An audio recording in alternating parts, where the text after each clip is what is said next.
ये है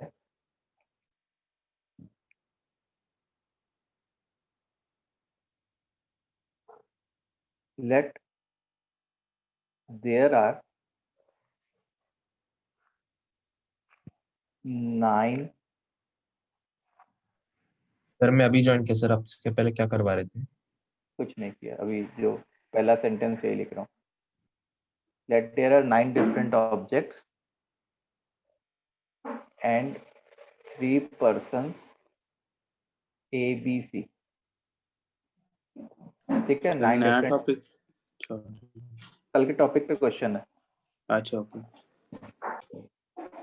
then find number of ways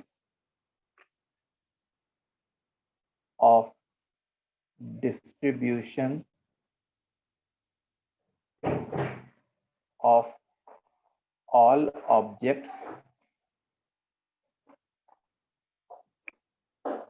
if, अब देखो इसमें बहुत सारे सब पार्ट्स होंगे, तो पहला सब पार्ट है नो रिस्ट्रिक्शन, कोई भी रिस्ट्रिक्शन नहीं है। चलो करते जाओ।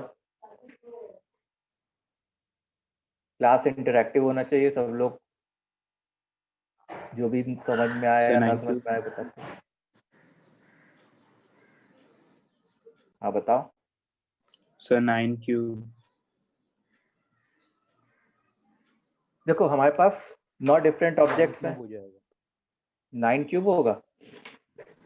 e raised to 9 सॉरी 3 गलत Yes. बोल दिया। तुमको क्या सोचता है, तुमको ये सोचना है कि तुम्हारे पास ऑब्जेक्ट्स हाथ में है और तुमको डिस्ट्रीब्यूट करना है। तो एक पहले ऑब्जेक्ट के पास कितने options?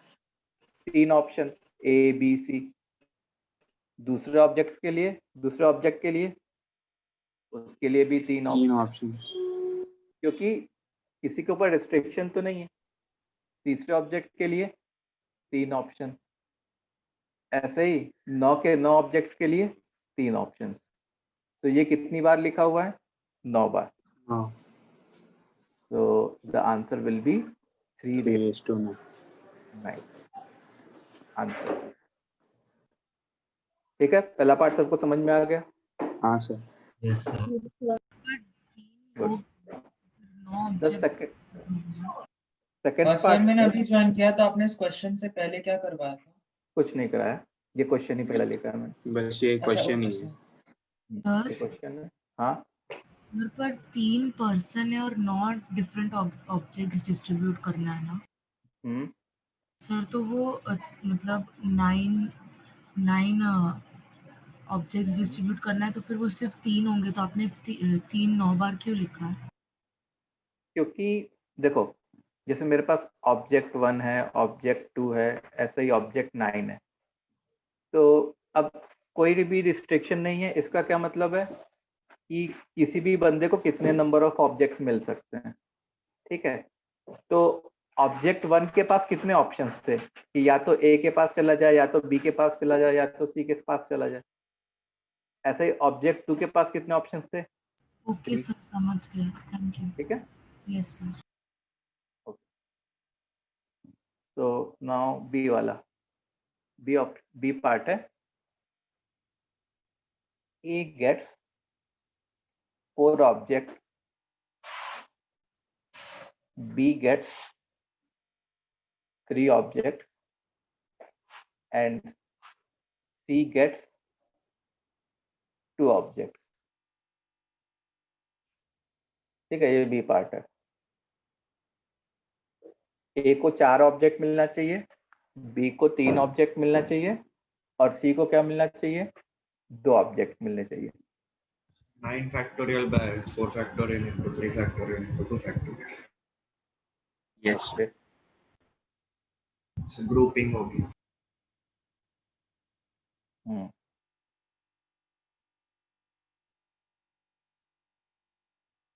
So sir 9 factorial by 4 factorial into 2 factorial. अच्छा देखो, दो टाइप का आंसर आया। एक आंसर आया मेरे को 9 factorial upon 4 factorial 3 factorial 2 factorial. फिर एक आंसर आया 9 factorial whole upon 4 factorial 2 factorial. ठीक है, ये दो आंसर आए मेरे को। सॉरी सर, ए वाला होगा तो क्योंकि फिक्स है ना ए बी सी को कितने मिलेंगे। यस, तो देखो, तो ये क्वेश्चन के अकॉर्डिंग क्या हो रहा होगा, ये क्वेश्चन के अकॉर्डिंग कि मेरे पास जो 9 ऑब्जेक्ट्स हैं उसको हम लोग को 3 पार्ट में ग्रुप करना होगा। पहला पार्ट 4 ऑब्जेक्ट का होना चाहिए, दूसरा ग्रुप 3 ऑब्जेक्ट का होना चाहिए, और तीसरा ग्रुप 2 ऑब्जेक्ट्स का होना चाहिए। तो नंबर ऑफ ग्रुप्स वो क्या होता है?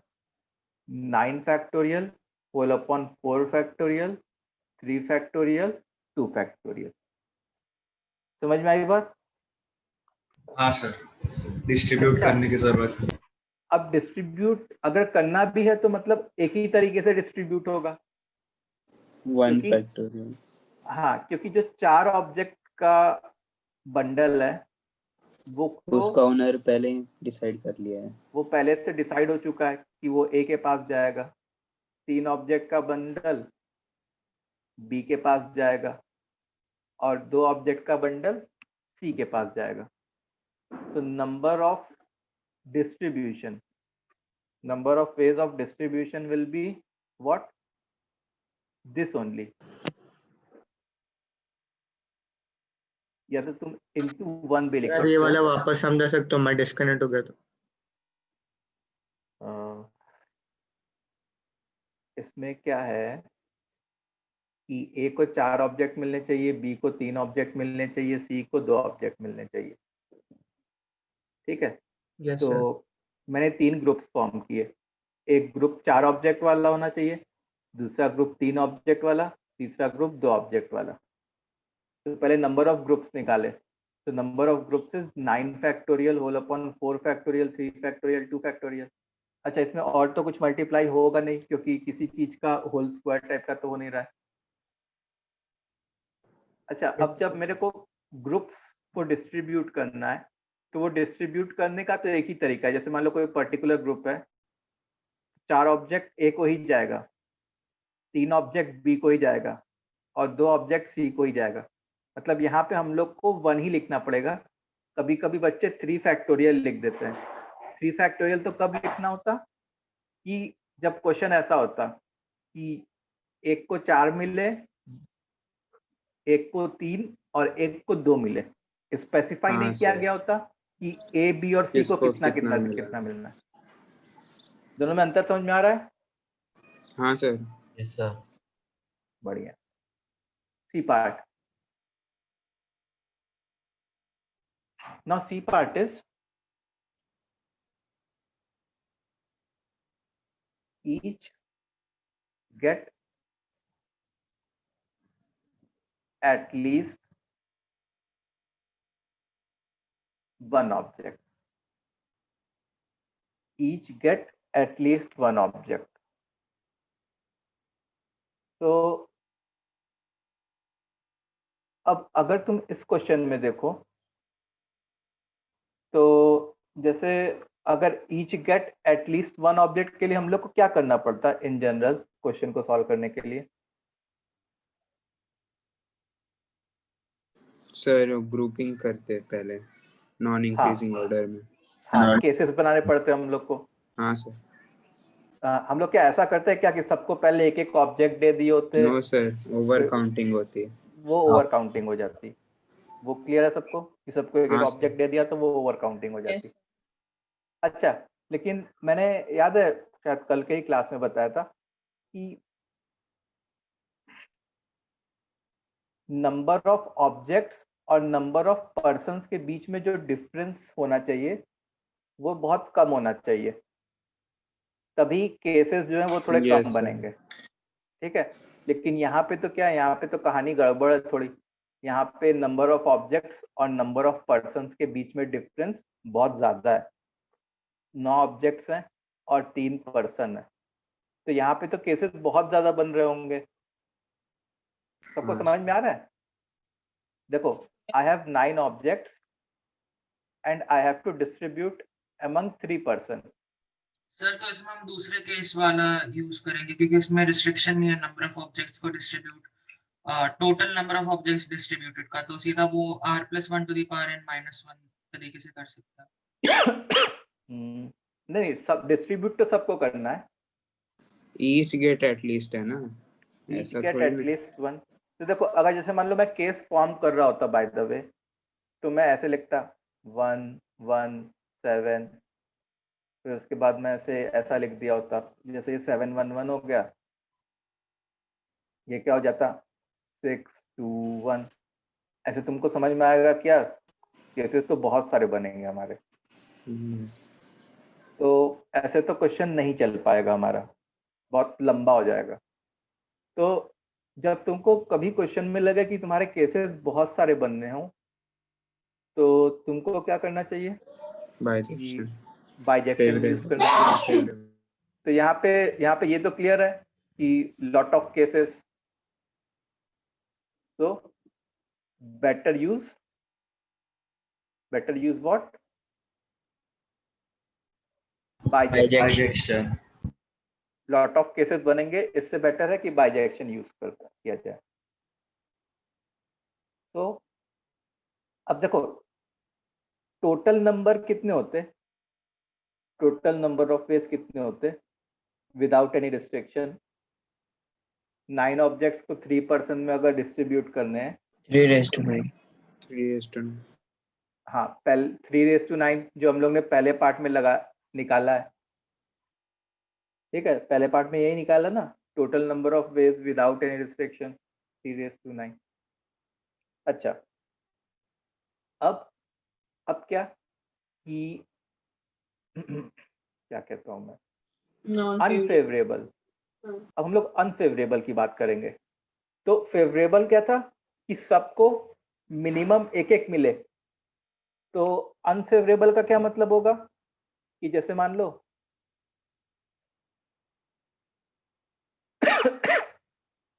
ए और बी को एक एक मिल रहा है, सी को ना मिले, मतलब 1 1 0 वाला सीन। और दूसरा अनफेवरेबल क्या हो जाएगा कि ए और बी को 0 मिल रहा है और सी को 1 मिल जाए, ऐसे टाइप की चीज। मतलब 1 1 नहीं, एक तरीके से तुम ऐसे सोचो कि ए और बी, सी को 0 मिल गया, ए और बी को 0 नहीं मिला, हाँ सर, और ए और बी को 0 मिल गया, सी को 0 ना मिला। यही दो अनफेवरेबल केस होंगे। सर ये दो ही क्यों, समझा नहीं। देखो, टोटल 3:9 में क्या क्या हो रहा होगा, तुम ऐसे सोचो। 3:9 में मतलब ऐसा, मतलब मैं ऐसा नहीं कह रहा हूँ कि केवल सी को ही 0 मिल रहा है, हो सकता है कि ए को 0 मिल जाए और बी और सी को किसी एक को 0 मिल रहा है ऐसा, किसी एक को 0 या किसी 2 को 0। हाँ हाँ, बस वही, किसी एक को 0 और किसी 2 को नॉन 0, या किसी 2 को 0, एक को 0 मतलब एक को नॉन 0, ऐसे टाइप की चीज। ठीक है, तो अच्छा बताओ। तीनों को 0 नहीं लेंगे? नहीं, वो तो 3:9 में इंक्लूड ही नहीं हुआ है ना, तीनों को 0। अच्छा हाँ, मैंने सारे ऑब्जेक्ट्स डिस्ट्रीब्यूट किए हैं, 3 लोगों में डिस्ट्रीब्यूट किए हैं, समझ में आई बात? तो एक केस ऐसा है जिसमें सबको ये सारे मिल गए, तो 2 को 0। इसका तो ऐसा तो नहीं हुआ होगा ना कि क्या कहते हैं, ऐसा तो कभी नहीं हुआ होगा कि किसी को भी कुछ भी ना मिले। ये समझ में आ रहा है सारे स्टूडेंट्स को? हाँ सर। यस सर, ओके, तो अब देखो, एक को 0 मिले, बाकी 2 को 0 ना मिले, तो सबसे पहले तो हम लोग ऐसे लिखेंगे 3C1। 3C1 किस लिए लिखा अपन ने? ताकि किसको 0 मिल रहा है उससे एक सेलेक्ट हो गया, ए बी सी में से एक बंदा सेलेक्ट हो गया जिसमें 0 मिल रहा है। ठीक है। अच्छा, अब हम लोग को क्या करना है? अब हमारे पास 9 ऑब्जेक्ट्स हैं। तुम ऐसे सोचो कि हमको इन 2 लोगों में डिस्ट्रीब्यूट करना है, इन 2 बंदों में ही डिस्ट्रीब्यूट करना है, क्योंकि एक को तो 0 ही दिया है। तो 9 ऑब्जेक्ट्स को 2 लोगों में डिस्ट्रीब्यूट करना। पहले ऑब्जेक्ट के पास 2 ऑप्शन, दूसरे ऑब्जेक्ट के पास 2 ऑप्शन, 2 ऐसे ही 9 ऑब्जेक्ट्स के पास 2 ऑप्शन। तो 2⁻9। ये बात समझ में आई? Yes sir. Yes sir. Okay. अच्छा, इसमें एक केस ऐसा भी आ जाएगा जिसमें सारे के सारे ऑब्जेक्ट्स मैंने ए को दे दिए, हो सकता है। हाँ और एक केस ऐसा भी आएगा जिसमें सारे के सारे ऑब्जेक्ट्स बी को चले गए। लेकिन हम हाँ, लोग सर। ने इस वाले में क्या लिखा है कि ना ए को भी नॉन जीरो मिलना चाहिए और बी को भी नॉन जीरो मिलना चाहिए। मतलब अपने को 2 सब्ट्रैक्ट करना चाहिए। सर +1 भी कर नहीं 2 सब्ट्रैक्ट क्यों किया, क्लियर है? हाँ सर। ओके, सो ये एक अनफेवरेबल हुआ। अच्छा, यहाँ पे भी एक अनफेवरेबल। 3C1 वेव में से या 3C2 वेव में से 2 बंदों को सेलेक्ट कर लिया ए बी सी में से, जिसको 0 और 0 देना है। ठीक है। अब उसके बाद जो पहला ऑब्जेक्ट है उसके पास कितने तरीके होते हैं? सर एक ही तरीका है। एक ही होता। दूसरे ऑब्जेक्ट के पास कितने तरीके होते हैं? सर एक ही रहता है, सभी के पास सिर्फ एक ही मेथड है। ठीक है, ये बात समझ Yes. में आई? क्योंकि उसको तो सी को ही देना है ना।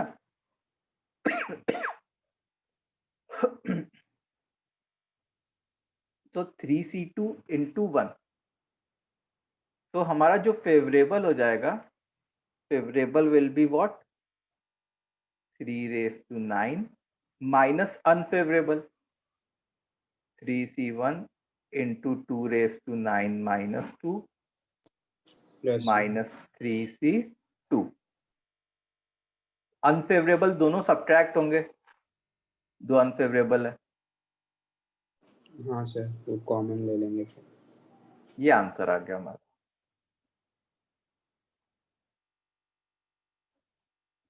ये वाला क्वेश्चन क्लियर है सबको? सी वाला? हाँ sir. Yes sir. Yes, sir. Sir वो वापस बताओ ना, 2 0 और 1 0 वाले केस कैसे बने? देखो, अनफेवरेबल, फेवरेबल क्या है कि सबको एक एक कर रहे हैं, एटलीस्ट एक में। हाँ, मिनिमम एक मिल रहा है। तो अनफेवरेबल में क्या हुआ होगा कि एक को 0 मिल गया होगा और इन 2 को फिर 0 नहीं मिला होगा, 1 या उससे ज्यादा मिला होगा। या दूसरा अनफेवरेबल वाला केस कि 2 लोग को 0 मिला होगा और एक बंदे को नॉन जीरो मिला होगा। ये अनफेवरेबल में काउंट होगा ना, क्योंकि फेवरेबल तो क्या है कि सबको 0 0 0 ना मिले।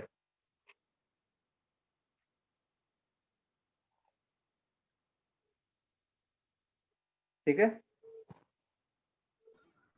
सर वही तो क्यों बने? हाँ, क्या हाँ हुआ? सर, ठीक है, समझा। और किसको डाउट है? सर अभी आपने ये जो 3C1 into 2�9 वो स्टेप एक बार बताओगे वापस? देखो, 3C1 से मैंने क्या किया कि इन 3 बंदों में से किसी एक बंदे को सेलेक्ट किया जिसको 0 देना है। ठीक है, जैसे मान लो यहाँ पे मैंने शो किया है 0 सी को देना है। वैसे ऐसा हो सकता था कि 0 हम लोग को बी को देना पड़ता या 0 ए को देना पड़ता। ठीक है, तो 3C1 से उस बंदे को सेलेक्ट किया जिसको 0 मिलना है। अब जैसे मान लो कि C को मैंने 0 दिया, तो C को कुछ भी नहीं दिया। अब मेरे को 9 ऑब्जेक्ट्स इन 2 लोगों में डिस्ट्रीब्यूट करना है, A और B में। तो पहले ऑब्जेक्ट के पास कितने ऑप्शन? 2 ऑप्शन। दूसरे ऑब्जेक्ट के पास 2 ऑप्शन। ऐसे ही 9 ऑब्जेक्ट्स के पास 2 ऑप्शन। तो ये 2⁹ बन जाता। अच्छा, इस 2⁹ में एक केस ऐसा आता कि 9 ऑब्जेक्ट्स 9 के 9 ऑब्जेक्ट्स इसी के A के पास आ जाते, इसको 0 हो जाता। और दूसरा केस ऐसा हो जाता जिसमें 9 के 9 ऑब्जेक्ट्स B के पास आ जाते और ये 0 हो जाता। समझ में आई बात? हाँ सर, आप समझा। तो वो 2 सब्ट्रैक्ट कर दिया, क्योंकि मेरा जो अनफेवरेबल वाला केस है वो हमने ये मान के चला है कि केवल एक ही बंदे को 0 मिलना चाहिए। ठीक है,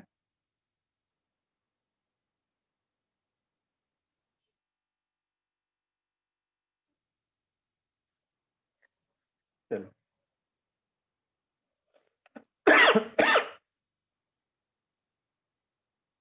now the next part is, कौन सा पार्ट होगा? डी वाला पार्ट होगा कि A and B gets equal number of objects and each should get at least one. A and B gets equal number of objects and each should get at least one.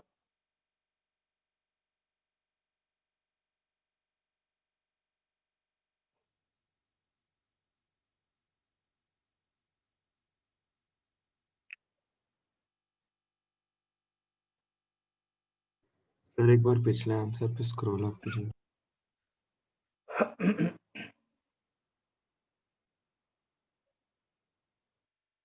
ठीक है sir.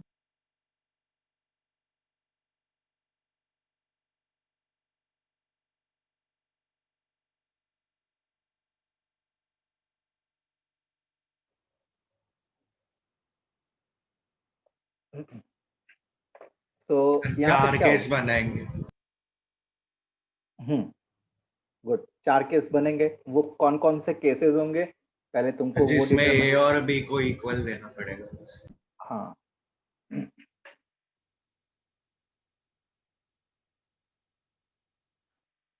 तो ये कैसे type का question हो गया? Sir वो 5th वाला। हाँ, केस 5 वाला, ग्रुपिंग वाला। यस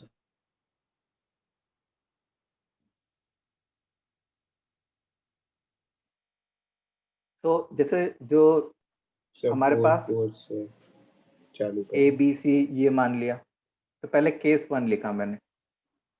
तो केस 1 में पहले A और B को 1 1 दे दिया और टोटल हम लोग को 9 ऑब्जेक्ट्स डिस्ट्रीब्यूट करने थे। मतलब C Yes. वाले को कितना मिला होगा? 7। सर 4 4 1 से भी चालू कर सकते थे। हाँ, मतलब मिनिमम से चालू कर लेते हैं, कोई दिक्कत नहीं। केस 2, जैसे A B C है, तो A और B को 2 और 2 मिल गया, तो 5। ठीक है। केस 3, पहले केसेस लिख लेते हैं हम लोग। हाँ, तो उसके बाद 3 3 3। Case 4, A B C 4 4 1। ठीक है, these are the 4 cases for us। ये हमारे सर 4 इसमें cases। हमें डिस्ट्रीब्यूशन करना पड़ेगा। हाँ, A और B के लिए करना पड़ेगा ना बस। A और B, वेरी 2 गुड। फैक्टोरियल। तो इसमें पहला काम तो अपने क्या करेंगे? पहला काम ग्रुपिंग करेंगे। तो जैसे तो मैं ग्रुपिंग भी और उसका डिस्ट्रीब्यूशन भी साथ में ही लिखूंगा। तो पहला जो चीज लिखने जा रहा हूँ वो ग्रुपिंग लिखने जा रहा हूँ। तो देखो मैंने एक तरीके से 9 को 117 में किया ना, तो ये क्या हो जाएगा इसके कारण 9 फैक्टोरियल होल अपॉन 1 फैक्टोरियल का whole square into 7 factorial into 2 factorial. समझ में आई बात? तो ये क्या लिखा है रेड वाले कलर से? नंबर ऑफ ग्रुप्स लिखा है, ठीक है।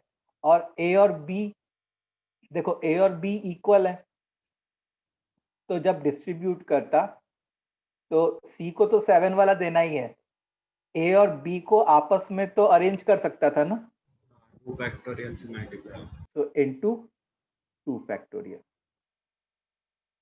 समझ में आई बात सबको? ये डिस्ट्रीब्यूशन हुआ, ये डिस्ट्रीब्यूशन 1 हो गया। ऐसे डिस्ट्रीब्यूशन 2 क्या होता? 9 फैक्टोरियल होल अपॉन 2 फैक्टोरियल का होल स्क्वायर 5 फैक्टोरियल, और क्योंकि ग्रुपिंग कर रहे हैं तो 2 फैक्टोरियल नीचे आ जाएगा। और फिर अगेन ए और बी को सेम नंबर ऑफ ऑब्जेक्ट्स मिल रहे हैं, तो ए और बी आपस में अरेंज हो सकते हैं, तो into 2 factorial. This is distribution 2। यहाँ पे अपन क्या लिखेंगे? यहाँ पे अपने लिखेंगे 9 फैक्टोरियल होल अपॉन 3 फैक्टोरियल का होल क्यूब इंटू 3 फैक्टोरियल। अच्छा, यहाँ पे ए बी सी तीनों आपस में वो हो सकते हैं, अरेंज हो सकते हैं। क्यों? क्योंकि हाँ, तीनों सर, 3 3 3 3 होंगे। सो इनटू 3 फैक्टोरियल। ये डिस्ट्रीब्यूशन 3 सबको समझ में आ रहा है? ग्रुपिंग मैंने डिफरेंट कलर से लिखी है और उसको डिस्ट्रीब्यूट डिफरेंट कलर से किया। फिर fourth 9 factorial whole upon 4 factorial का whole square into 1 factorial into 2 factorial. इससे तो ग्रुपिंग हो गई, और ए और बी दोनों को 4 4 मिल रहे हैं, तो आपस में दोनों 2 फैक्टोरियल वेज से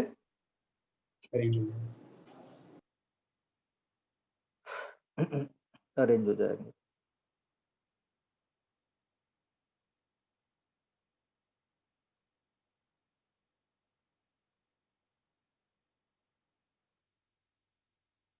ठीक है, अब जो फाइनल आंसर होगा वो क्या होगा? हमारा final answer will be D1 plus D2 plus D3 plus D4। तो एक बार जल्दी से कमेंट करो, ये वाला पार्ट समझ में आ गया? How we did this question?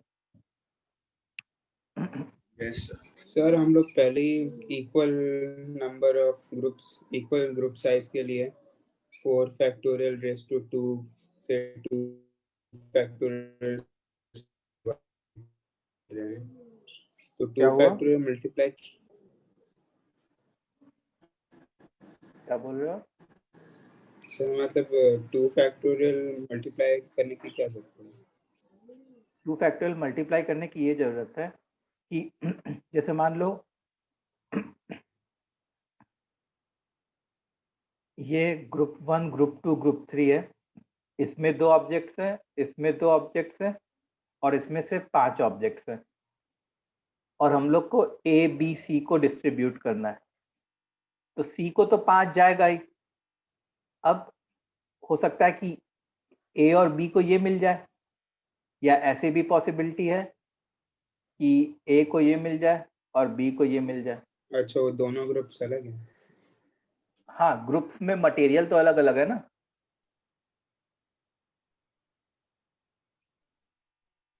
ठीक है, ग्रुप्स में जो मटेरियल है वो लोग तो अलग अलग है। समझ में आया? सर फिर ग्रुप के अंदर के ऑब्जेक्ट्स एक्सचेंज नहीं हो सकते? ग्रुप्स के अंदर के ऑब्जेक्ट्स मतलब आपस में एक्सचेंज नहीं हो सकते। जैसे ग्रुप 1 में अगर मान लो ऑब्जेक्ट 1 और ऑब्जेक्ट 2 है, ग्रुप 2 में ऑब्जेक्ट 3 और ऑब्जेक्ट 4 है, ये ग्रुप 1 में है, ये ग्रुप 2 में है, और बाकी के जो ऑब्जेक्ट्स हैं वो ग्रुप 3 में है, जैसे मान लो ऑब्जेक्ट 5 से लेके कहाँ तक, ऑब्जेक्ट 9 तक। तो देखो ये तो सी को ही मिलना है।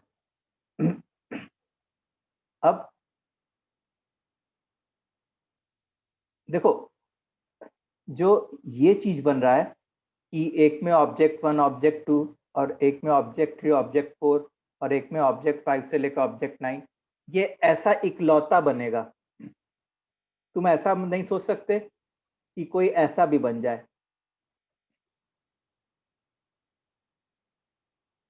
ये कोई अलग ग्रुप में काउंट नहीं हो रहा होगा। सर नहीं सर, वो ऑब्जेक्ट 1 और ऑब्जेक्ट 3 ग्रुप 1 में आ गए और 2 और 4 ग्रुप 2 में। हाँ, तो वो एक अलग नंबर में काउंट होता वो। जैसे ऑब्जेक्ट 1 लेकिन और ऑब्जेक्ट 3 वो अलग नंबर में काउंट होता। हाँ ओके सर, ठीक है, ठीक है, थैंक यू। ओके। सो आगे बढ़े अपने। तो हम लोग जो भी मोस्टली क्वेश्चंस कर रहे हैं वो कैसे वाले क्वेश्चंस कर रहे हैं, केसेस वाले क्वेश्चंस कर रहे हैं। ई पार्ट है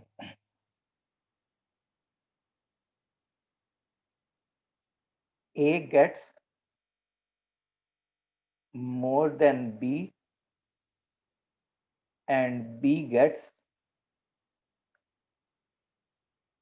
more than C। ठीक है, A gets more than B and B gets more than C।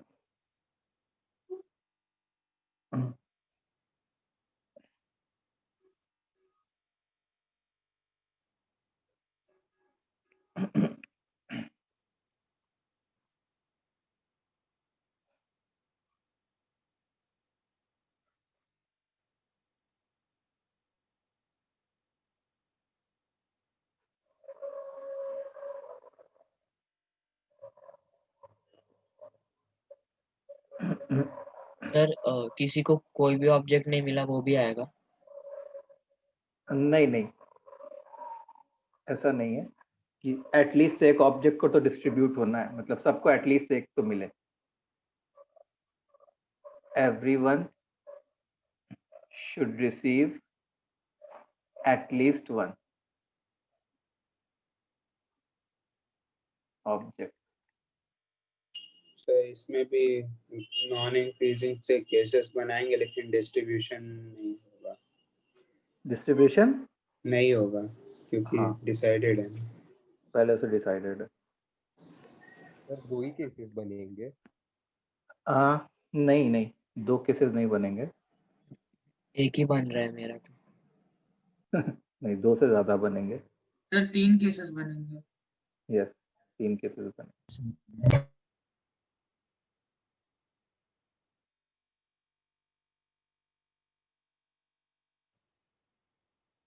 तो देखो कैसे अप्रोच करेंगे, ए बी सी। तो सबसे पहले तुम क्या करो, सबसे कम किसको मिलना है, सी को मिलना है। तो सी को पहले एक एक ऑब्जेक्ट दो, बी को उससे एक ज्यादा दो, 1 2 3 और टोटल 9 है, तो यहाँ पे 6 हो जाएंगे। अच्छा, फिर मैं दूसरा केस यहाँ पे लिखूंगा कि ए को 1 दिया, बी को 2 की बजाय 3 दे दिया। तो क्या यहाँ पे भी वैसा पैटर्न फॉलो होगा क्या, 1 + 3 4, तो 5, मतलब ये भी काम का केस है। अच्छा, जैसे मान लो यहाँ पे मैं 1 लिखता, यहाँ पे 4 लिखता, तो फिर हमको यहाँ पे भी 4 लिखना पड़ता। ये काम की चीज नहीं हो रही नहीं। होती, क्योंकि एक को तो बी से ज्यादा मिलना है ना, वहां पे तो इक्वल हो गया। तो सी करस्पॉन्डिंग टू 1 सिनारियो खत्म हो गया। अब सी करस्पॉन्डिंग टू 2, तो 2 यहाँ पे लिख लिया, यहाँ पे 3 लिख लिया, 3 2 5 4 9। अब तुमको समझ में आएगा कि मैं इससे आगे नहीं बढ़ सकता, क्योंकि देखो ये लोग एक एक के डिफरेंस में आ गए। अंडरस्टूड? तो अब देखो, अब सिंपल सी ग्रुपिंग हो जाएगी। कितने लोग हैं? 9 ऑब्जेक्ट्स हैं, तो 9 सर एक फैक्टोरियल। मिनट क्वेश्चन दिखाओ। ये question 9 factorial upon 6 factorial 2 factorial 1 factorial. ये तो number of ways of grouping हो गया। अच्छा, डिस्ट्रीब्यूशन एक ही तरीके से होगा। क्यों? क्योंकि ए को ही 6 मिलना है, बी को ही 2 मिलना है और सी को ही 1 मिलना है, तो इंटू 1। फिर ऐसे ही इसको क्या लिखेंगे? 9 factorial upon 5 factorial 3 factorial 1 factorial into 1। और केस 3 को 9 factorial whole upon 4 factorial 3 factorial 2 factorial into 1। तो ये से D1 हो गया, this is D2 and this one is D3। समझ में आई बात? तो हमारा आंसर क्या हो जाएगा? Answer will be D1 plus D2 plus D3। Clear है? Yes sir.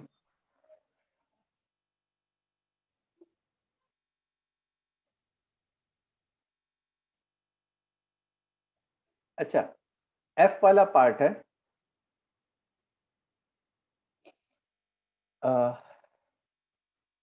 at least one object should be distributed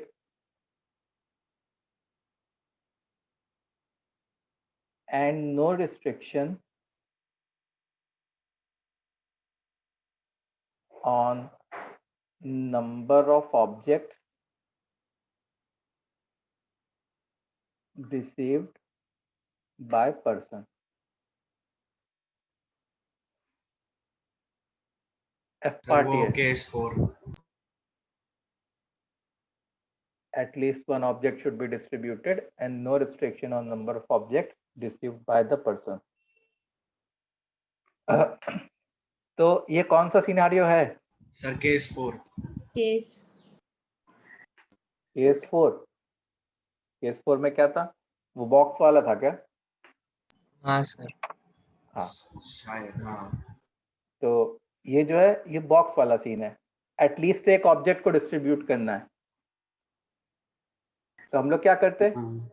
A B C ऐसे लिख लेते और एक बॉक्स बना लेते हैं। बॉक्स किस काम के लिए यूज होता? कि कोई आइटम अगर उसमें डालते तो वो आइटम एक्चुअल में डिस्ट्रीब्यूट नहीं होता, वो आइटम मेरे पास वापस आ जाता। So 4:9 minus. हाँ, तो पहले ऑब्जेक्ट के लिए 9 ऑप्शन, सॉरी 4 ऑप्शन, 1 2 3 4। दूसरे ऑब्जेक्ट के लिए 4 ऑप्शन, ऐसे ही सारे ऑब्जेक्ट्स के लिए 4 ऑप्शन। ये 9 बार लिखा है। अच्छा, इसमें एक सिनारियो ऐसा भी होता जिसमें सारे के सारे ऑब्जेक्ट्स को मैं बॉक्स में डाल दिया होता, लेकिन हम लोग को कम से कम एक ऑब्जेक्ट को तो डिस्ट्रीब्यूट करना है। तो 4⁹ माइनस 1।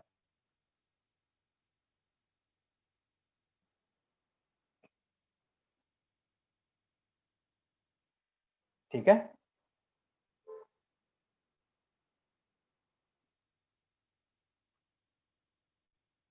समझ में आया? Yes sir. अब जी वाला पार्ट देखो।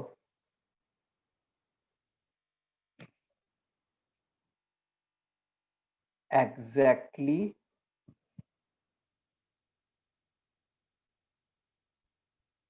one object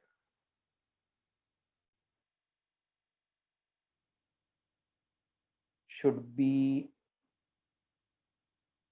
received by a person. Exactly one object should be received by a person.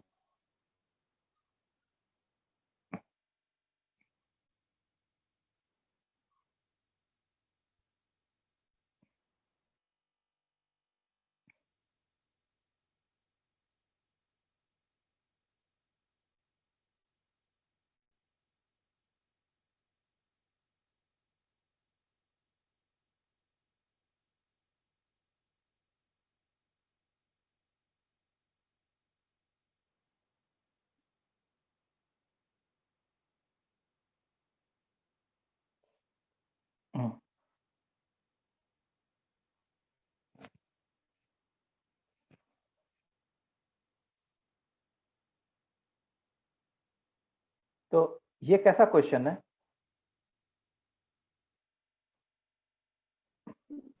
Sir वो केस 1 वाला। सर आप नॉर्मल 9c3 into 3 फैक्टोरियल है। हाँ, कि देखो हर एक पर्सन को एक एक ऑब्जेक्ट ही मिलना है, ठीक है। इसका मतलब क्या मेरे को सारे के सारे ऑब्जेक्ट डिस्ट्रीब्यूट करने हैं क्या? नहीं सर, पड़ेंगे, 3 ही करने हैं। 3 ही करने हैं।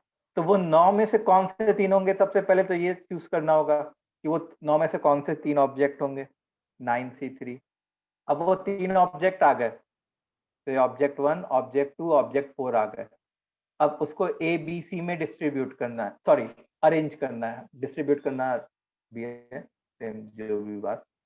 तो into 3 factorial, 9c3 into 3 factorial, ये क्या हो गया हमारा answer.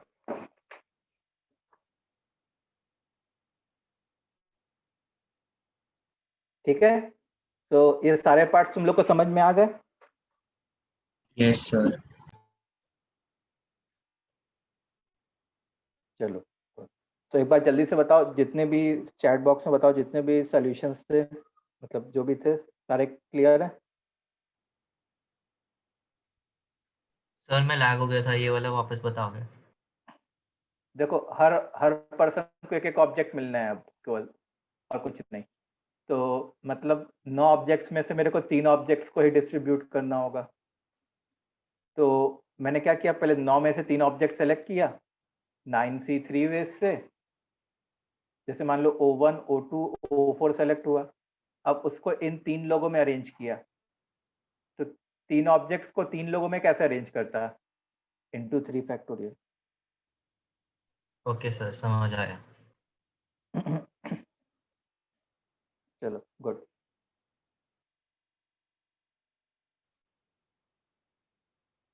What is the difference in क्या question A and question G?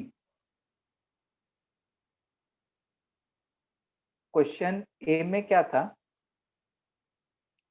कि किसी बिना किसी रिस्ट्रिक्शन के हमको सारे ऑब्जेक्ट्स डिस्ट्रीब्यूट करने हैं, ठीक है। तो क्वेश्चन ए में था, जैसे जी तो तुमने देख ही रखा है। जी में क्या है कि सब बंदे को बस एक एक ऑब्जेक्ट मिलने चाहिए।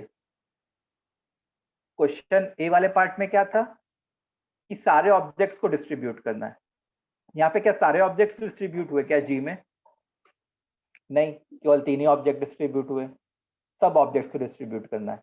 तो मतलब जी में तो ऐसा भी आ जाता कि जैसे मान लो O1, O2, O3, O4 ए को मिल गया, O5, O6, O7 बी को मिल गया, O8, O9 सी को मिल गया, ठीक है। लेकिन जी पार्ट में क्या है कि सबको बस एक एक ऑब्जेक्ट ही मिलेंगे। और ए पार्ट में क्या है, कौन वेटिंग रूम में है? Rishita.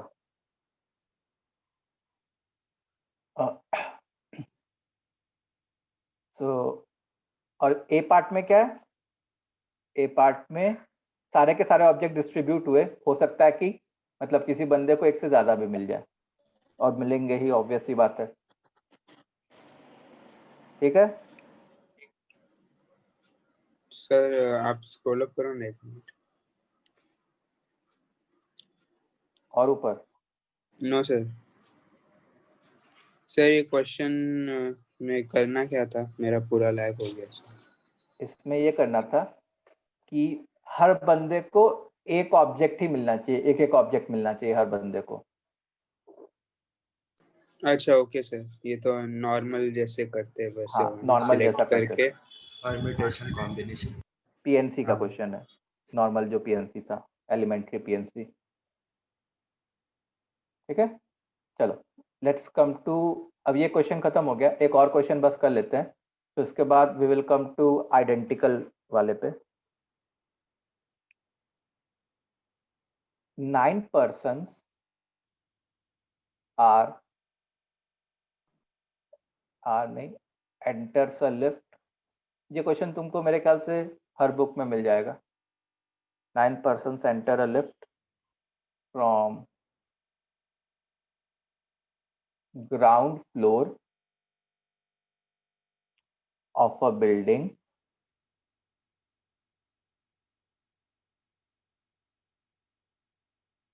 which stops in 10 floors excluding ground floor।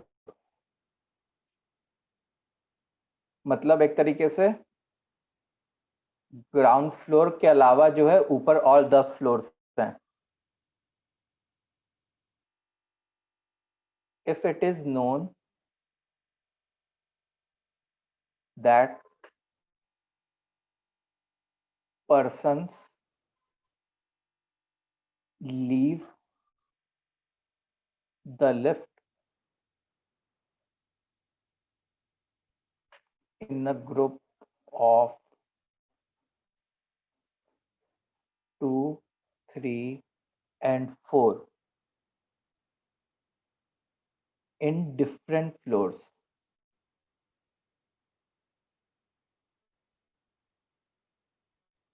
then in how many ways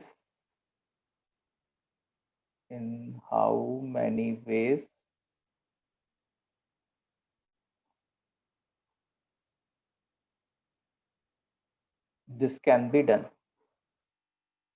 sir मतलब 1 और 5 वगैरह केस लेने ही नहीं है ना? हाँ, 1 मतलब 1 पर्सन वाला केस लेना ही नहीं है ना? नहीं, इसमें बोला गया है कि 2, 3 और 4 के ग्रुप्स में ही लीव करेंगे। Okay sir.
सर इसका answer 9 factorial divided by 2 factorial into 3 factorial into 4 factorial whole multiplied by 11c3 है क्या? वो बंदा जो है ना, वो मतलब ग्राउंड फ्लोर पे नहीं उतरेगा। अच्छा सर, ग्राउंड फ्लोर इंक्लूडेड नहीं है। हाँ, मतलब सर, कोई सर अगर तो ऑब्वियस बात है 10c3 हो जाएगा ना? 10c3 पूरा आंसर फिर से बोलो। सर 10c3 हो गया क्योंकि हमने 3 अलग अलग फ्लोर हाँ, ठीक सिलेक्ट है। किए 10 में से, और फिर अपना हमने ग्रुपिंग करी थी तो उसमें 9 factorial divided by 2 factorial into 3 factorial into 4 factorial, और इन 3 ग्रुप्स को भी हम सिलेक्टेड 3 फ्लोर्स पे रह जा सकते हैं। हाँ सर। ठीक है, तो इनटू 3 फैक्टोरियल। हाँ सर।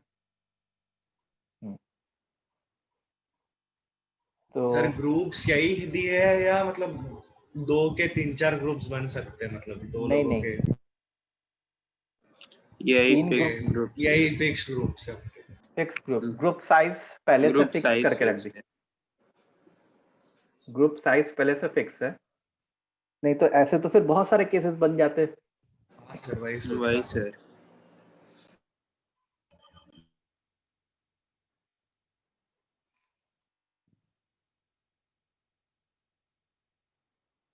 सो अब देखो हो क्या रहा होगा इस क्वेश्चन में। ये क्वेश्चन कुछ ऐसे टाइप का हो रहा होगा कि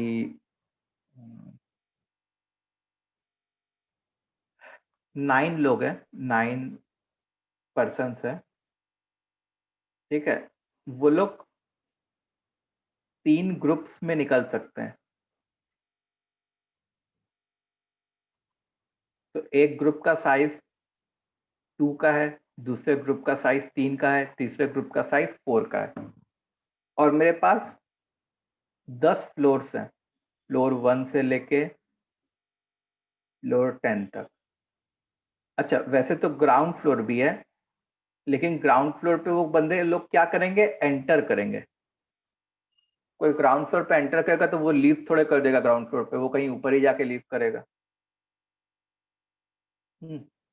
तो अब देखो क्या होगा, अकॉर्डिंग टू द क्वेश्चन, एक फ्लोर पे, किसी एक फ्लोर पे 2 लोग जाएंगे, 2 का ग्रुप जाएगा, किसी एक फ्लोर पे 3 का ग्रुप जाएगा, और किसी एक फ्लोर पे 4 का ग्रुप जाएगा, ठीक। और सर ऐसा बोला सेम गया है, फ्लोर पे नहीं जा सकते? नहीं, इन अच्छा, डिफरेंट डिफरेंट फ्लोर्स फ्लोर, लिखा हाँ है, हाँ। इन डिफरेंट फ्लोर्स लिखा हुआ है। तो हम लोग क्या करेंगे, पहले नंबर ऑफ ग्रुपिंग्स करेंगे। तो 9 factorial upon 2 factorial, 3 factorial, 4 factorial. तो इससे जो है 3 ग्रुप्स बन गए, मतलब एक बंडल 2 ऑब्जेक्ट वाला बन गया, दूसरा बंडल 3 पर्सन वाला बन गया, और तीसरा बंडल 4 पर्सन वाला बन गया, ठीक है। अब ये लोग, अब इनमें से कोई भी 3 फ्लोर्स पे जाना है किसी को, तो जैसे मान लो कि फ्लोर 1, फ्लोर 2 और फ्लोर 10 पे इन 3 बंडल्स को जाना है। तो हम लोग क्या करते, इन 10 फ्लोर में से 3 फ्लोर सेलेक्ट कर लिए होते। जैसे मान लो फ्लोर सेलेक्ट होके ये 3 आ गए जिसको मैंने एरो किया है, फ्लोर 1, फ्लोर 2 और फ्लोर 10। अब इन 3 फ्लोर को इन 3 Distribute. बंडल्स में आपस में डिस्ट्रीब्यूट करना है। तो अब ऐसा तो है नहीं कि ऐसा बोला गया होगा कि इस फ्लोर पे इतने ही लोग जाएंगे, इस फ्लोर पे इतने ही लोग जाएंगे, इस फ्लोर पे इतने ही लोग जाएंगे। तो इनटू 3 फैक्टोरियल। समझ में आया? अरे भी लास्ट पार्ट नहीं समझ आया। कौन सा 3 फैक्टोरियल क्यों किया? हाँ 3 फैक्टोरियल इसलिए किया कि जैसे 10C3 से क्या हुआ कि ये 3 फ्लोर सेलेक्ट हुए। अब इन 3 फ्लोर्स में मेरे इनको 3 बंडल्स को डिस्ट्रीब्यूट करना है। तो जैसे एक पॉसिबिलिटी तो ये हो सकती थी ऐसे चले जाए, या दूसरी पॉसिबिलिटी ऐसे हो सकती थी ऐसे चले जाए। समझ में आया? तो ऐसे 3 ऑब्जेक्ट्स को 3 पोजीशंस पे अरेंज करना है, तो वो कितने वेज से होता? 3 3 फैक्टोरियल। फैक्टोरियल वेज से होता। तो ये जो है 3 फैक्टोरियल से लिख दिया। Yes sir, understood. अच्छा, अगर क्वेश्चन में ऐसा होता कि जैसे जैसे हम लोग हायर फ्लोर्स पे जाएंगे वैसे वैसे उतने कम लोग जाने चाहिए। सर 2 तो से 3 फैक्टोरियल आता है नहीं। हाँ, जैसे जैसे मैं हायर फ्लोर पे जाऊंगा वैसे वैसे कम लोग को उस पे चढ़ना है। तो अब ग्रुप तो 2, 3, 4 का है। तो जैसे मान लो F1, F2 और F10 सेलेक्ट हुआ, तो फिर F10 सेकंड वाले को F10 पे ही जाना पड़ता, थर्ड वाले को F2 पे ही जाना पड़ता, और इस बंदे को F1 पे ही जाना पड़ता। तो उस केस में फिर ये 3 फैक्टोरियल नहीं होता, वो उस केस में केवल इनटू 1 हो जाता। समझ में आई बात? बोलो स्टूडेंट्स, ये क्लियर है?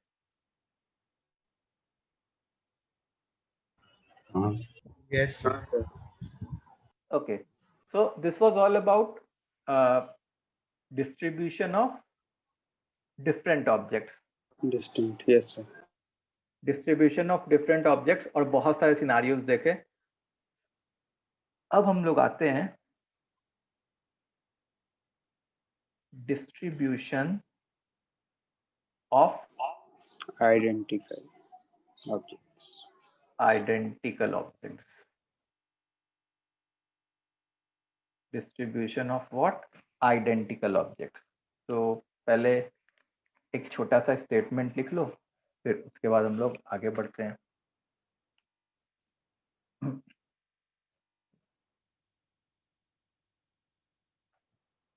Let n identical objects be distributed among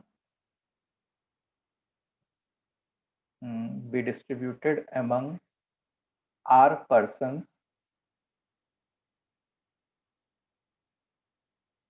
then number of ways of distribution will be n plus r minus 1 c r minus 1। यहाँ पे हम लोगों ने डिस्ट्रीब्यूट किया ऑल ऑब्जेक्ट्स को, सारे ऑब्जेक्ट्स को डिस्ट्रीब्यूट किया। ठीक है, ये उसका फॉर्मूला है। अगर n आइडेंटिकल ऑब्जेक्ट्स हैं और हम लोग को r पर्सन्स में डिस्ट्रीब्यूट करना है, अच्छा कोई कंडीशन नहीं है कि हर पर्सन को कितना मिलना चाहिए। तो any number of objects can be received by a person. Any number of objects can be received by a person. अच्छा, अगर n डिस्टिंक्ट ऑब्जेक्ट्स होते और उसको r पर्सन्स में डिस्ट्रीब्यूट करना पड़ता, तो उसके लिए फॉर्मूला क्या होता हमारा? सेलेक्ट करके distribute, r raised to n, r raised to n होता, सेलेक्ट नहीं करना पड़ता, क्योंकि any number of objects can be received by a person होता ना। तो पहले ऑब्जेक्ट के लिए r होता, दूसरे के लिए भी r होता। ये कब होता? जब सारे के सारे ऑब्जेक्ट डिस्टिंक्ट होते डिस्ट्रीब्यूट तब। करने और डिस्टिंक्ट, सारे के सारे ऑब्जेक्ट डिस्टिंक्ट होते तब। अब यहाँ पे क्या अलग हो रहा है और उसमें क्या अलग है वो देखो। तो जब डिस्टिंक्ट ऑब्जेक्ट्स होते थे ना, तो दो चीजें मैटर करती थी कि हर पर्सन के पास कितने नंबर ऑफ ऑब्जेक्ट्स जा रहे हैं और कौन कौन से ऑब्जेक्ट्स जा रहे हैं। तो when objects were distinct, then दो चीज मैटर करती थी, two things used to matter. क्या मैटर करती थी? पहली चीज ये मैटर करती थी कि number of objects received by person, और दूसरी चीज ये भी मैटर करती थी कि वैरायटी ऑफ दैट ऑब्जेक्ट या type of that object received by person. ठीक है, जैसे मान लो कि अगर मैं किसकी बात कर रहा हूँ? डिस्टिंक्ट ऑब्जेक्ट्स की बात कर रहा हूँ, जिसका डिस्कशन हम लोग ऑलरेडी कर चुके हैं। तो मैं क्या बता रहा हूँ कि डिस्टिंक्ट ऑब्जेक्ट के डिस्ट्रीब्यूशन में और आइडेंटिकल ऑब्जेक्ट के डिस्ट्रीब्यूशन में अंतर क्या होता है, जैसे I am trying to tell you. तो जैसे मान लो कि अपने पास से 4 ऑब्जेक्ट्स रहते, कैसे? डिस्टिंक्ट, और 3 पर्सन में डिस्ट्रीब्यूट करना होता। 4 ऑब्जेक्ट्स रहते डिस्टिंक्ट। एक बार ये लिख लो जल्दी से, जिन्होंने भी नहीं लिखा है।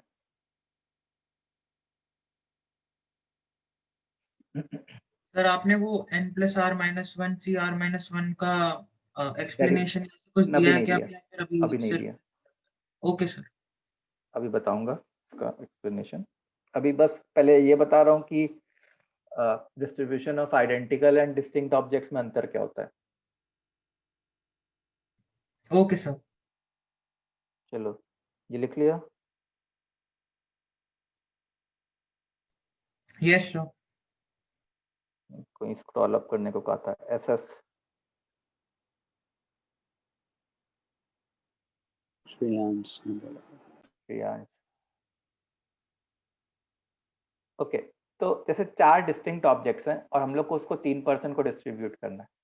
जैसे मान लो ए बी सी है, तो जैसे मान लो मैंने एक डिस्ट्रीब्यूशन ऐसा लिख लिया, इसको O1 O2 दिया, इसको O3 दिया, इसको O4 दिया, और दूसरा डिस्ट्रीब्यूशन ऐसे लिख लिया, इसको O2 O3 दिया, इसको O1 दिया, इसको O4 दिया।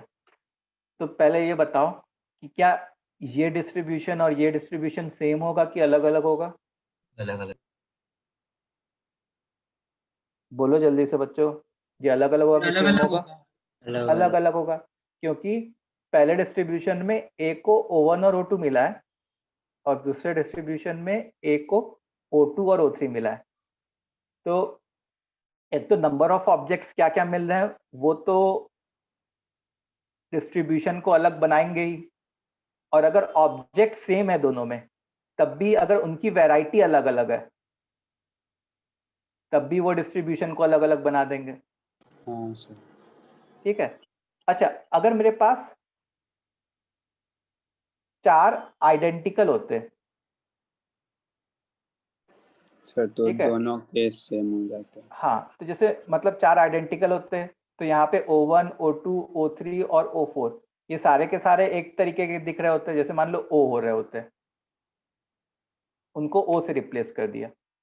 तो 4 आइडेंटिकल जब होते तो उस केस में O1 की जगह जैसे मान लो O लिख लिया, O3 की जगह O लिख लिया, O4 की जगह O लिख लिया, और यहाँ पे भी O लिखा O2 की जगह। यहाँ पे O2 की जगह O लिख लिया, O3 की जगह O लिख लिया, इसकी जगह O लिख लिया, इसकी जगह O लिख लिया। तो ये और ये डिस्ट्रीब्यूशन अलग अलग होता कि सेम होता? सेम होता सर। ये सेम होता, क्योंकि ऑब्जेक्ट्स आइडेंटिकल है। तो जब ऑब्जेक्ट्स आइडेंटिकल होते हैं तो बस क्या मैटर करता है हम लोग को कि किस बंदे को कितने ऑब्जेक्ट्स मिले। Number of objects.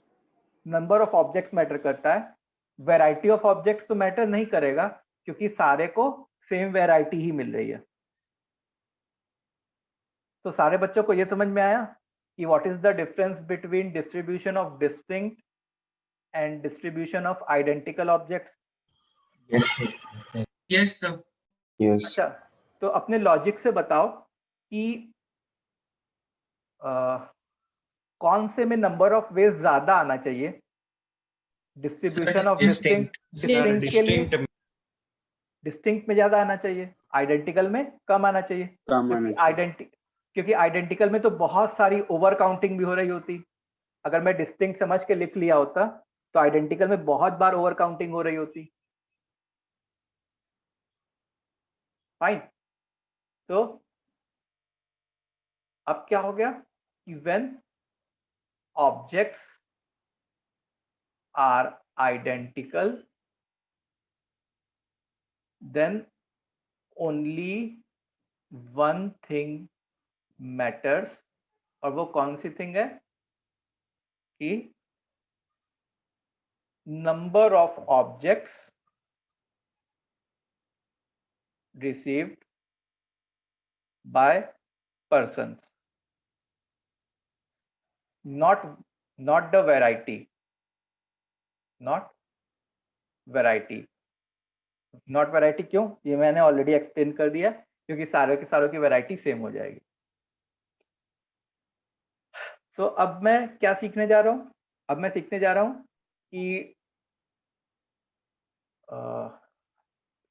जो n आइडेंटिकल ऑब्जेक्ट्स हैं उनको r लोगों में आप कैसे डिस्ट्रीब्यूट करोगे।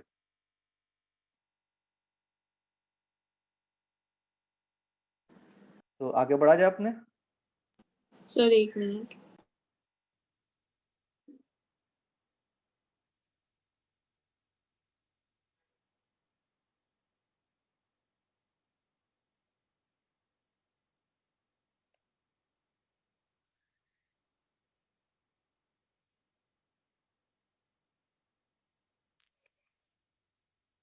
Done sir. तो अब देखो, तो मैंने एक फॉर्मूला लिखवाया था कि number of veg of distributing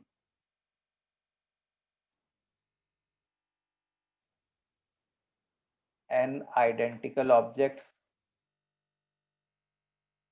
among R persons will be n plus r minus 1 c r minus 1. अच्छा, यहाँ पे all objects should be distributed. All objects should be what? Distributed.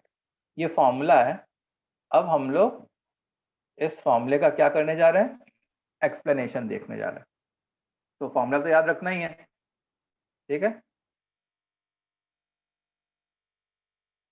तो एक बार जैसे मान लो कि कोई एग्जांपल देख लें कि 5 आइडेंटिकल बॉल्स हैं,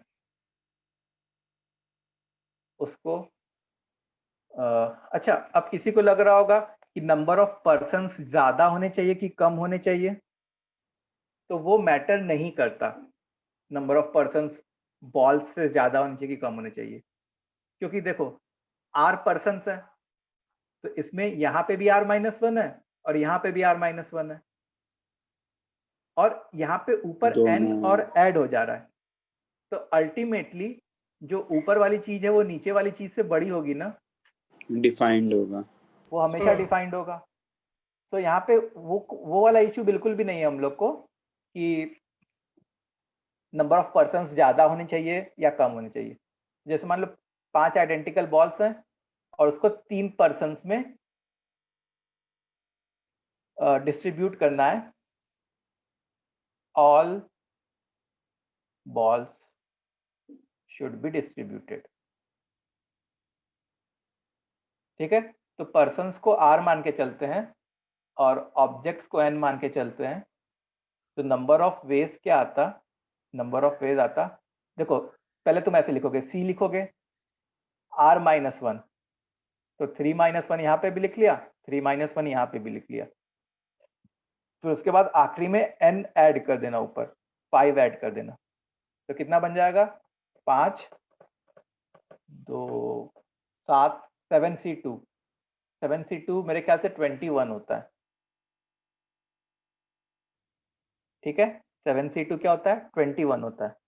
तो ये 21 वेज आए, तो आखिर ये 21 वेज क्या रिप्रेजेंट कर रहे हैं? ये कुछ ऐसा रिप्रेजेंट कर रहे हैं, जैसे मान लो ए बी सी है और 5 बॉल्स हैं, तो मैं बॉल्स को ऐसे छोटा छोटा करके लिखूंगा ताकि स्पेस ज्यादा ऑक्यूपाई ना करे. तो जैसे केस 1 ऐसा हो गया कि 3 बॉल्स इसको चली गई, 1 बॉल इसको, 1 बॉल इसको, मतलब एक 1 वे हुआ. केस 1 नहीं, मतलब ये 1 वे हुआ. दूसरा वे क्या हो गया कि 1 बॉल, 2 बॉल इसको, 2 बॉल इसको, 2 बॉल इसको. अच्छा, दूसरा केस क्या हुआ कि जैसे मान लो इसको 1, इसको 1, इसको 3, तो ऐसे बहुत सारे वेज बनेंगे ना डिस्ट्रीब्यूशन के. समझ में आ रहा है सबको? तो ऐसे कितने वेज हो रहे होंगे? 21 वेज हो रहे होंगे. ऐसे 21 वेज ऑफ डिस्ट्रीब्यूशन हो रहे होंगे. अच्छा, ऐसा भी हो सकता है कि 4 इसको मिल गई, 1 इसको, और इस बंदे को कुछ भी ना मिले. ये भी पॉसिबल है उन वेज में, ठीक है? ये भी पॉसिबल है कि अच्छा कि किसी बंदे को कोई भी ऑब्जेक्ट ना मिला. सो वो फॉर्मूला में वो इंक्लूडेड है? हाँ, 21 वेज में वो इंक्लूडेड है कि okay sir.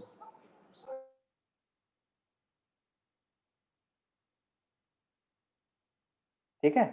So now the proof of this formula. तो आज बस प्रूफ डिस्कस करेंगे, फिर नेक्स्ट क्लास में अपने आगे का डिस्कस करेंगे, इससे रिलेटेड क्वेश्चंस वगैरह. सर इसमें अरेंज नहीं किया ना हमने अभी? इसमें अरेंज नहीं कर, अरेंज कहाँ? जैसे देखो, अरेंज कर तो दिया है तुम, अगर देखो तो जैसे ये वाला डिस्ट्रीब्यूट और ये वाला सेम ही है, मतलब अलग अरेंज करके रखा है. हाँ, तो मतलब बस पर्सन्स को वेरी कर दिया थोड़ा. तो ये डिस्ट्रीब्यूशन, ये फाइनल डिस्ट्रीब्यूशन है. ये ये जो 21 वेज में सब डिस्ट्रीब्यूट वगैरह सब करके डिस्ट्रीब्यूट वगैरह सब कुछ हो गए। 21 वेज में क्या हुआ, डिस्ट्रीब्यूट वगैरह सब कुछ हो गया। ठीक है, तो ये डिवीजन ऐसा नहीं कि केवल डिवीजन किया है, हम लोगों ने डिस्ट्रीब्यूट भी कर दिया इसी में। अब सुनो मेरी बात। तो अब उस फॉर्मूले का एक्सप्लेनेशन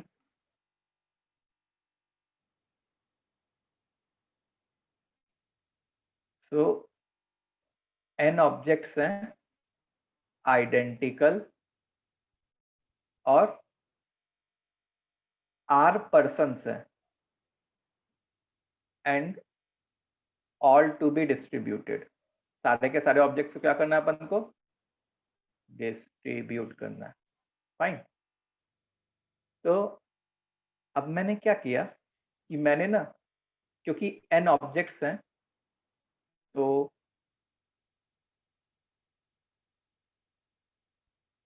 n ऐसे छोटे छोटे आइडेंटिकल बॉल्स बना लिए। ये लोग क्वांटिटी में कितने हैं, n आइडेंटिकल बॉल्स। ठीक है, और उसके बाद हम लोगों ने r पर्सन से ना तो कुछ स्लैशेस बना लिए। मतलब हम लोगों ने क्या किया ना, अपने क्वेश्चन को मॉडल किया उस हिसाब से, ताकि हमारा ये आंसर आ जाए जो आया था। ये जो स्लैशेस हैं वो पता है कितने क्वांटिटी में है, r-1 स्लैशेस। ठीक है, ये कितने स्लैशेस हैं, r-1 स्लैशेस है। अच्छा, अगर जैसे मान लो 2 स्लैश होते हैं तो वो लोग अपने बीच में कितने गैप्स क्रिएट करते हैं, 3 गैप्स क्रिएट करते हैं। अच्छा, r-1 स्लैशेस होते, इसका तो मतलब वो लोग अपने बीच में r गैप्स क्रिएट करते। तो r-1 slashes will create r gaps। ये r-1 स्लैशेस है and it will create r gaps। Sir हाँ सर, आप एक और बार बता सकते हो r-1 क्यों है? r-1 क्या, r-1 क्यों लिखा, भी एक और बार रिपीट कर सकते हैं? क्यों लिखा उसका अभी रीजन समझ में आएगा। ठीक है, अभी तो बस तुम ये समझो कि हमारे पास n ऑब्जेक्ट्स है ना, तो मैंने n एक जैसे बॉल्स ले लिए और r पर्सन्स हैं तो मैंने r-1 स्लैशेस ले लिए। अब उससे क्या होगा अभी मैं एक्सप्लेन करूंगा। ठीक है, अब क्या हुआ कि ये जितने भी हैं यहां से लेके यहां तक, ये लोग टोटल कितने होंगे बताओ, येलो वाले, n plus r minus n plus r-1, total of them will be n plus r-1, इतने होंगे टोटल। सो अब इस n plus r-1 ऑब्जेक्ट्स को मैं आपस में ही अरेंज कर दूंगा। सर आप स्लैशेस बनाने के बाद क्या किया, एक बार वापस बताओगे? क्या किया क्या क्या फिर से? स्लैशेस जब बना दिए उसके बाद क्या किया सर आपने? और सर ये प्लस करने का कुछ फिजिकल सेंस क्या हुआ? बता रहा हूँ सर। हाँ सर ये स्लैशेस क्यों बना है? मैं फिर डिस्कनेक्ट हो गया। अभी मैंने ये नहीं बताया कि स्लैशेस क्यों बनाए हैं, बस मैंने बस इतना सुनो कि मैंने जो है n आइडेंटिकल बॉल्स लिए हैं और r-1 आइडेंटिकल स्लैशेस बनाए। ठीक है, और ये टोटल जो येलो कलर में है, वो येलो कलर में क्या है, n plus r-1 टोटल हो जाएगा, क्योंकि n बॉल्स हैं और r-1 स्लैशेस हैं। अब इसमें क्या करो कि arranging these n plus r-1, arranging these n plus r-1 entities से, एंटिटीज लिख लेते हैं, वो कितना होता, इन सबको अरेंज करने का क्या मतलब होता, जो हम लोग ने एलिमेंट्री पीएनसी में पढ़ा था, n plus R minus 1 factorial whole upon, अब देखो ये जो ऑब्जेक्ट्स हैं वो n बार रिपीट हुए हैं, तो n फैक्टोरियल से डिवाइड हो गया, और स्लैशेस r माइनस 1 बार रिपीट हुए हैं, तो r माइनस 1 फैक्टोरियल से डिवाइड हो गया। ठीक है, तो अभी यहाँ से पहले एक बार फॉर्मूला आएगा, फिर उसका मैं सिग्निफिकेंस बताऊंगा। तो ये जो है n plus R minus 1 C R minus 1 आ जाएगा। पहले इतनी बात समझ में आई कि बस क्या क्या बोला है मैंने, कि n आइडेंटिकल बॉल्स हैं और r माइनस 1 आइडेंटिकल स्लैशेस हैं, उनको एक साथ लेके total n plus R minus 1 entities बनेंगी। इनको आपस में अरेंज करो, n plus R minus 1 entities को पूरा गोल मिल कर दो। सर आर तो नंबर ऑफ पर्सन है ना? हाँ, R number of person. Sir वो सेम कैसे हो गया फिर? यहाँ पे मैं बता रहा हूँ, इस क्वेश्चन को ऐसे मॉडल किया हूँ। ओके सर, समझा यहाँ पर। तो ये क्वेश्चन को मैंने ऐसे मॉडल किया है, जिससे तुमको अभी एक चीज दिखाऊंगा तो अपने आप पूरा समझ में आ जाएगा, सारी चीजें लिंक हो जाएंगी।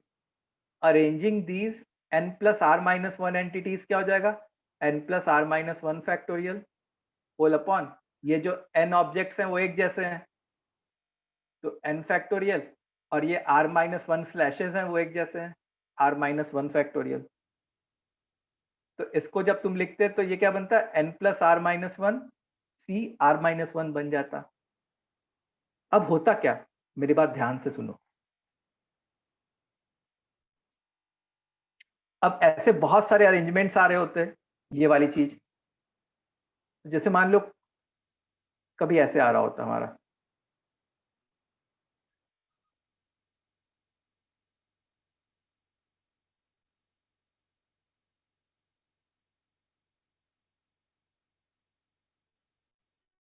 ठीक है। ओके, तो अंदर वाले ग्रुप्स है क्या? अब सुनो मेरी बात, जैसे ये स्लैशेस है,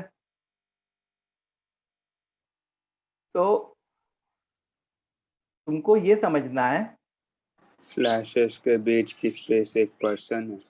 हाँ, स्लैशेस के बीच जो है एक पर्सन बैठा हुआ है,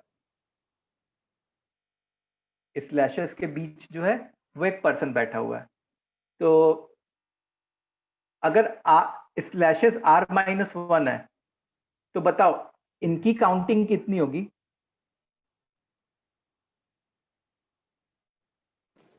सर आर की काउंटिंग होगी इनकी। मैं ऑब्जेक्ट्स की गिनने को नहीं कह रहा हूं, स्लैशेस के बीच के गैप के गिनने की बात कर रहा हूं। उनकी काउंटिंग कितनी होगी? r माइनस 1 काउंटिंग होगी। तो जैसे तुमको क्या समझना है कि ये जो है वो पर्सन 1 को करस्पॉन्ड कर रहा है, ये जो है वो पर्सन 2 को करस्पॉन्ड कर रहा है, ये जो है वो पर्सन 3 को करस्पॉन्ड कर रहा है, ये जो है वो पर्सन 4 को करस्पॉन्ड कर रहा है, ये जो है ऐसे ही पर्सन 5 को करस्पॉन्ड कर रहा है, और ये जो है वो पर्सन r को करस्पॉन्ड कर रहा है। इसका क्या मतलब है? इसका मतलब है कि पर्सन 1 को 2 ऑब्जेक्ट मिल गए, पर्सन 2 को एक ऑब्जेक्ट मिला, पर्सन 3 को एक ऑब्जेक्ट मिला, पर्सन 4 को कुछ भी नहीं मिला, पर्सन 5 को कुछ मिल गया, ऐसे ही पर्सन r को 2 ऑब्जेक्ट्स मिल गए। तो तुमको अब ये समझ में आएगा कि the number of ways in विच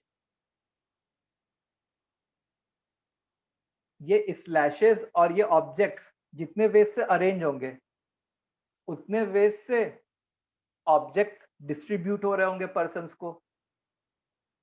जैसे मान लो एक अरेंजमेंट ऐसा हो गया, से ये स्लैश हो गया,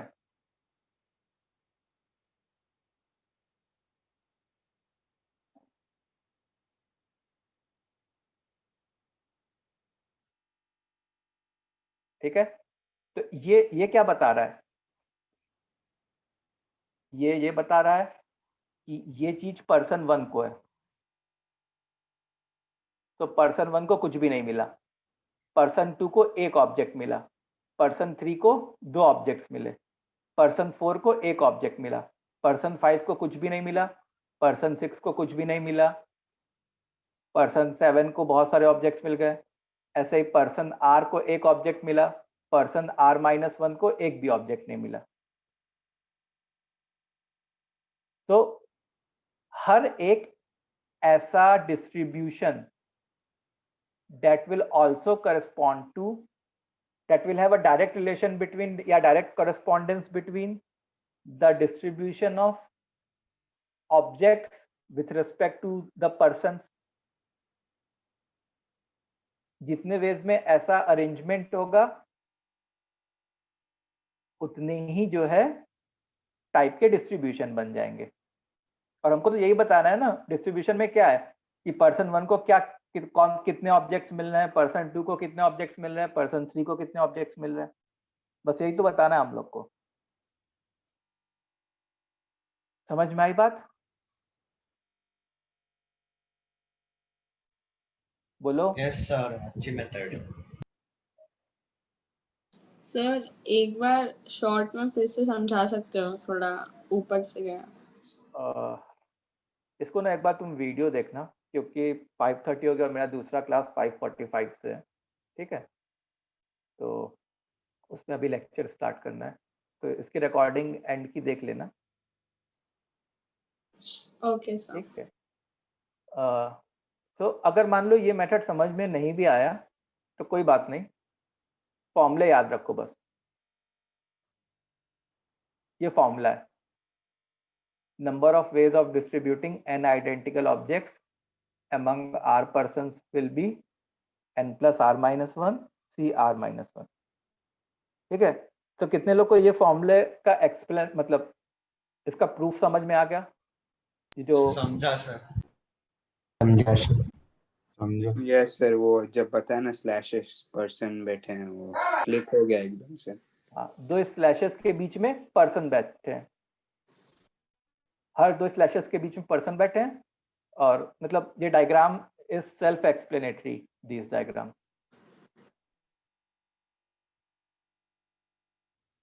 और जितने ऑब्जेक्ट्स हैं 2 स्लैशेस के बीच में, मतलब उतने ऑब्जेक्ट्स मिल रहे हैं उस पर्टिकुलर पर्सन को।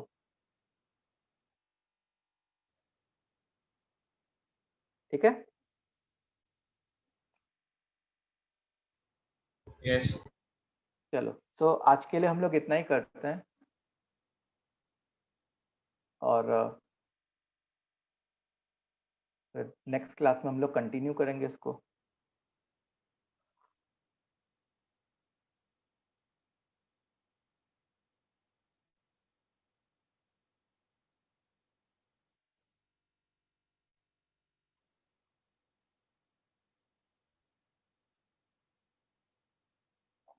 अच्छा, इसमें भी बहुत सारे हम लोग अलग अलग सिनारियोज देखेंगे, जैसे उसमें 4-5 केसेस देखे थे ना, तो यहाँ पे भी वैसे टाइप के कुछ केसेस देखेंगे। ये तो पहला एलिमेंट्री फॉर्मूला था। सर इसमें उस टाइप का बनेगा क्या? Some objects are identical, rest are distinct. वो फिर क्वेश्चन ही अलग से बस करना पड़ेगा, मतलब अब उसके लिए फिर फॉर्मूला नहीं होगा। चलो, okay, so that's all for today.